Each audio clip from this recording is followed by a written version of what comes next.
में बने रहने के लिए बेल आइकॉन दबाइए और साथ ही Meerut Mitra channel NTV live web news को सब्सक्राइब कीजिए।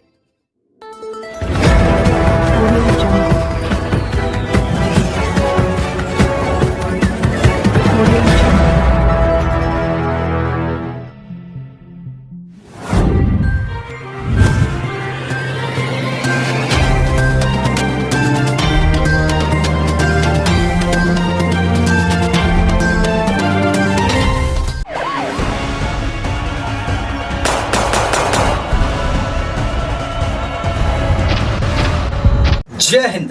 आप देख रहे हैं Meerut Mitra channel NTV live web news, हर खबर पर नजर। मैं हूं आपके साथ नवीद खान। चलिए आपको दिखाते हैं इस वक्त की कौन सी है वो बड़ी खबर जो आपके लिए जानना है जरूरी। देखिए हमारी खास दिन 1 अगस्त 2021 इस वक्त की बड़ी खबर आपको मेरठ से दिखाने जा रहे हैं, जहां भांजे ने सौतेली मां के भाई को उतारा था मौत के घाट। आपको बता दें, मेरठ के मवाना क्षेत्र के गांव जिंजारपुर में बहन के घर पर सो रहे भाई की हत्या हुई, जिसका खुलासा पुलिस ने किया है।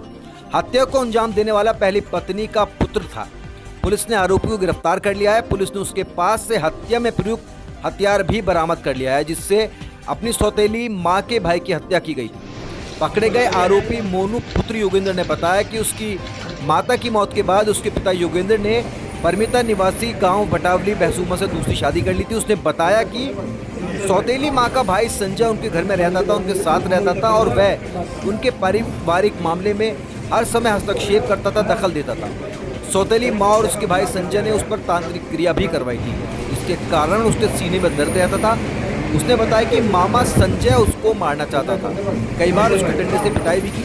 संजय ने अपने पास तमंचा भी रखता था, ये भी कहा अभियुक्त ने, जिससे एक दिन मौका देखकर उसने चुरा लिया और उसने संजय को मारने की ठान ली। गत 28 जुलाई की रात को उसने संजय बरामदे में सो रहा था, तो उसने मौका देखकर मामा के सिर में गोली मार दी, जिससे उसकी मौके पर ही मौत हो गई। पुलिस ने पूरी घटना का खुलासा किया है। पूरी घटना पर क्या कह रहे हैं इस पर देहात मेरठ, आइए देखिए। Meerut Mitra channel NTV live web news से नवीद खान की रिपोर्ट। थाना फलावदा में 29 तारीख को एक व्यक्ति जिसका नाम संजय था, उसकी डेड बॉडी मिली थी। बॉडी के कनपट्टी पे गोली के निशान थे। उस घटना का सफल अनावरण कर लिया गया है। घटना में मृतक का जो जीजा था, उसने 2 शादियां की थी। पहली शादी से 4 बच्चे थे और दूसरी शादी मृतक की बहन से की थी। जो पहली शादी से जो बेटा था, उसका नाम मोनू है। इसके द्वारा ये घटना कारित की गई है।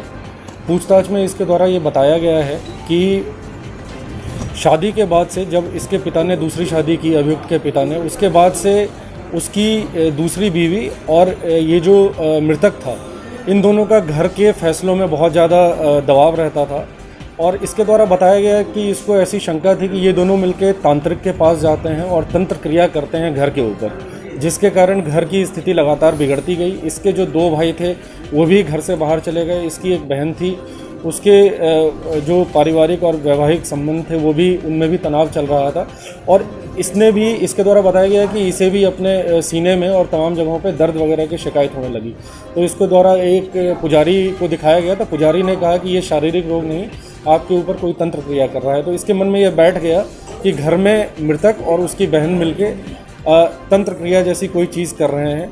बीच में 2019 की बात है, ये सऊदी भी गया था, वहाँ पे किसी ऑयल फैक्ट्री में काम करने के लिए। वहाँ पे भी इसके इस तरह से पेन वगैरह हुआ था, तो इसे यही लगा था कि फिर से तंत्र क्रिया करवाया जा रहा है। अक्टूबर में वापस इसके पास मैसेज आया था कि ये सऊदी जाने के लिए, कि लॉकडाउन ख़त्म होने के बाद आप सऊदी फिर से आ सकते हैं उस कंपनी को ज्वाइन करने के लिए। तो इसको ऐसा लगा कि यदि मैं वापस जाऊंगा और यदि ये ज़िंदा रहा तो ये फिर से तंत्र क्रिया करके मेरे को मरवा सकता है। तो इस वजह से इसने मृतक का ही जो तमंचा था उसको चुराया और 29 तारीख की आधी रात को जब सब सो चुके थे, ये बरामदे में दाखिल हुआ और इसने कनपट्टी पर गोली मार के वापस अपने घेर में चला गया। इसके द्वारा जो आला कत्ल है उसकी बरामदगी करवाई। कोई करता है खबरों से आगे रहने का वादा, कोई करता है तेज रफ्तार का दावा, लेकिन सवाल यह है कि फिर भी क्यों दब जाती है सही खबर। न दावा न वादा, सिर्फ खबरें देखिए Meerut Mitra channel NTV live web news पर।